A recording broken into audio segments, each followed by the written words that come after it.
বাপের কসম, কেন যেন আমি জন্মের আগেই সবার গলার কাটা হয়ে গেল। সবাই গুলো এই বাচ্চা রাখাতে দেয় না, বাচ্চা ফালাই দাও। আমার আম্মা নাচুর বাদ্দা মরে যাবো গাড়ি, এই বাচ্চা ভালো কি যুদ্ধটা করতেছে হবে। সবাই মিলা মশল টশল নিয়ে আসছে, আমার বাড়ি জ্বালাই দিই, বুঝতে জ্বালাই দেওয়া।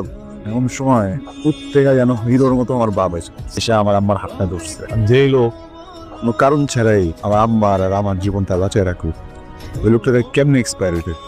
আমি আপনার ব্যাপারটা বুঝি। দেখেন, মানুষ ভুল করতে পারে, কিছু কিছু মানুষের ভুল হইতে পারে। পেটের ভিতরে যে জীবন, এটা ভুল না, এটা সন্তান। উপরে একজন বৈষ্ণব সৃষ্টিকর্তা দেয় উপহার, মাইরেন না। আমি এই সন্তানের দায়িত্ব নিতে চাই, আপনার দায়িত্ব নিতে চাই, শক্ত করে আপনার হাত ধরতে চাই। জীবন চলে গেলেও কোনো তুমি হাত ছাড়েন না। আরে হবার কিছু নাই, মন থেকে বলি নেই।